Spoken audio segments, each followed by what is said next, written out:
Hi everyone, welcome back. Let's write some more Leetcode today. Today we are solving minimum operations to exceed threshold value. So the problem states that we want to return the minimum number of operations needed so that all elements of the array are greater than or equal to k. But what operations are we performing? Well, it says up here. So we want to take the two smallest integers, x and y in nums, and then we want to remove x and y, and then we want to add the smaller element by 2 plus the larger element of the 2 anywhere in the array. And we want to continue as many of these operations as we need until all the elements in the array are greater than or equal to k. So if we look at this example, in the first operation, we will remove 2 and 1 because these are two smallest ones. And then we'll multiply 1 by 2 and then add 2 because that's the larger of the two, which will equal to 4. And then in the second one, we will remove 3 and 4, and then 3 times 2 will equal to 6, add by 4, which will equal to 10. And then we add that back, and then after two operations, everything in this array will be greater than or equal to 10. So now that we have seen some examples, let's get to how we can solve this problem. One way that we can solve this problem is we can heapify the original nums array that we are given. And after heapifying it, at each operation, we can take the smallest element and set it as 1, take the second smallest element and set it as 2,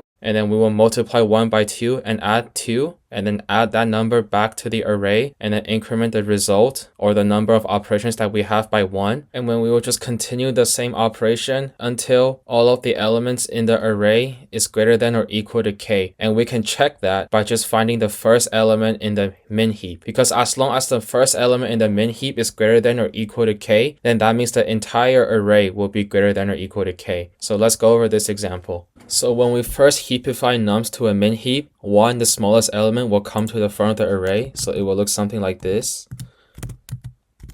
Now we can do a heap pop from nums and add that value to 1. So we will heap pop, add 1 over here. And then we can heap pop again and add 2. So if we pop, 2 will be pop, and then 3 is now the smallest element. So it'll come to the front, and then we add 2. Now we will perform the operation where we multiply 1 by 2 and add 2. So 2 times 1 plus 2 is equal to 4, and we will add that to nums. So now that we have performed a full operation, we can increment result by 1 since we have performed one operation. So now 3, the first element, is still less than k. So we need to continue. So we will pop 3 and set it to 1, and then we will pop 4 and we will set it to 2. 2 times 3 is equal to 6, add 4 equal 10. We add that to nums. And then now that we have finished another operation, we increment the number of operation to 2. We check the first element. It is equal to k. So we can stop here and return 2 because it only takes 2 operations to make the entire array greater than or equal to k.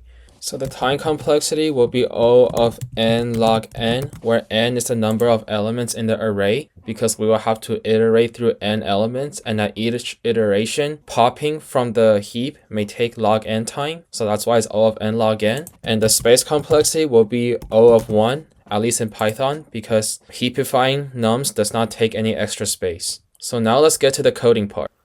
So first, we're going to heapify nums as a min heap. So heapify will make it a min heap, and then we'll initialize the result as 0. Now we can write the while loop statement while length of nums is greater than or equal to 2, and the first element, nums of 0, is less than k.